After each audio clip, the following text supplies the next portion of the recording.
Eu passei a minha adolescência inteira e até ano passado tentando emagrecer. E isso era quase o evento. Então eu fazia planos, a minha rotina girava em torno do que eu ia comer. E esse ano eu finalmente emagreci. Tudo que eu queria e até um pouco mais. Talvez porque eu queria ter mais tempo para eu fazer as coisas que eu gosto. Então eu parei de focar tanto em emagrecer e eu acabei emagrecendo. Mas a questão é que eu passei a me preocupar com coisas importantes, por exemplo, a minha arte, que eu sempre gostei muito de fazer arte, mas não pude seguir nesse ramo. E a pressão para conseguir fazer alguma coisa com os recursos que eu já tenho foi me dando um bloqueio criativo, talvez. Hoje eu pesquisei sobre duas coisas que me mostraram a realidade de como as coisas têm se tornado, de como a internet tem mascarado através de bolha e algoritmo, o que o mundo realmente está virando. A primeira é que o desemprego no Brasil diz dados muito diferentes do que realmente é. Ou seja, até pessoas freelancers, ou pessoas estagiárias, ou pessoas estudantes são consideradas, ou melhor, não são consideradas desempregadas. Outro assunto que também chamou minha atenção é que talvez seja o fim da produção de conteúdo do jeito que a gente tem sido acostumadas até hoje. As pessoas vão estar cada vez menos interessadas em blogueiras que tentam vender uma vida perfeita e cada vez mais interessadas em pessoas que realmente mostram a sua verdade e o que acreditam na internet. O que me fez perceber duas coisas em relação à minha arte e como eu tenho feito conteúdo. Toda vez que eu sentava para desenhar ou fazer um vídeo, eu queria ficar mostrando uma perfeição que às vezes nem eu via no meu próprio dia. Então eu desenhava, estava sempre procurando inspirações no Pinterest de cafeteria, sendo que eu nem tenho o costume de ir em cafeteria, mas eu achava muito legal desenhar essas coisas. E fui cada vez mais ignorando o que eu realmente queria representar.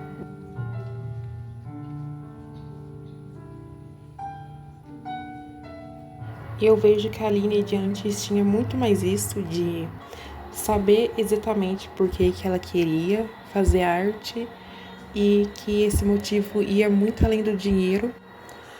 E cada vez que eu ia desenhar, eu sentava e procurava inspirações no Pinterest, TikTok ou qualquer coisa menos na minha vida e tentar passar através da minha arte as coisas que eu acredito, as coisas que eu quero dar ênfase, as coisas que me inspiram de verdade. E eu sei que isso foi cada vez mais me desmotivando inconscientemente. Depois que eu emagreci, eu fiquei falando, nossa, e agora? Qual que vai ser a próxima meta? E isso de sempre ter uma meta, é muito do ser humano, né? De sempre estar querendo se tornar alguma coisa que nunca é. E eu vejo que eu tenho feito muito isso com a minha arte, de querer me tornar algo que eu não sou, ao invés de fazer o melhor com o que eu já tenho.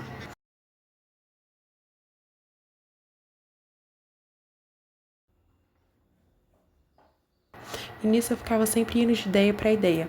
Então, uma hora eu queria fazer artes cênicas e depois eu queria fazer ilustração e depois eu queria fazer animação e depois eu queria fazer música. Eu sempre me interessei muito por várias formas de arte, o que também me deixa um pouco confusa sobre qual delas eu quero seguir. Mas outra coisa também que me influenciou muito de mudar toda hora de desenho para artes cênicas, para música, blá blá blá, era o que iria dar o retorno mais rápido. Porque atualmente, não segundo o IBGE, mas eu estou desempregada e eu fico muito preocupada com essas questões de formar uma profissão, ainda mais por ser algo que eu gosto, a arte. Durante esse vlog inteiro, era eu tentando fazer um desenho que desse para eu compartilhar nas redes sociais e ao mesmo tempo ser algo estético, mas que me agradasse, ou seja, querendo ser tudo ao mesmo tempo e acabando não sendo nada. Mas realmente, eu tenho que focar em uma coisa de cada vez, porque não dá pra estar em todos os lugares ao mesmo tempo. E eu vou estar dando uma atenção maior para a ilustração, porque com os recursos que eu tenho hoje, é o que mais daria certo.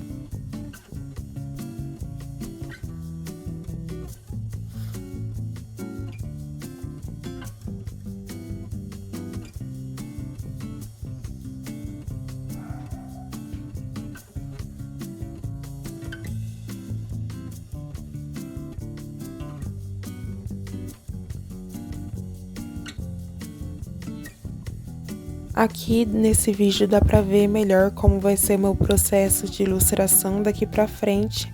Eu já tentei muitas vezes desenhar direto no celular, mas não é uma coisa que eu me adapto bem, porque acaba que você passa muito tempo tentando fazer um esboço bem simples que você faria muito mais rápido no papel.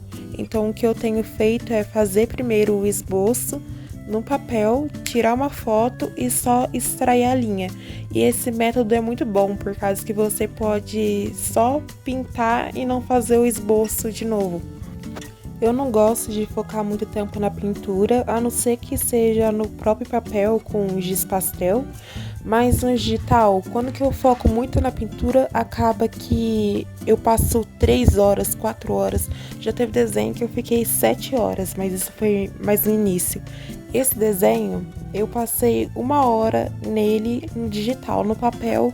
Eu não calculei quanto tempo eu fiquei, mas eu achei isso muito bom, porque se eu fico muito tempo no desenho, ou seja, eu começo a fazer o processo dele inteiro só no digital, acaba que eu fico fazendo detalhe muito desnecessário. E isso de extrair a linha evita bastante ficar fazendo esses detalhes desnecessários, que só vai estragando o desenho. E quando você aplica o que você errou em outro desenho, te ajuda a aprender mais. Ou seja, você não fica preso só no desenho, te dá mais tempo para você testar mais coisas. Mas algo que eu realmente tenho que aprender a fazer é mudar as poses do meu desenho.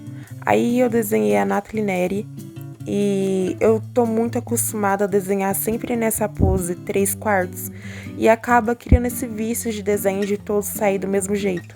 Um desenho que eu gostei de fazer, que ficou uma pose e as cores bem diferentes, foi esse. Mas o problema de desenhar no papel é que não dá para planejar o desenho com muita antecedência.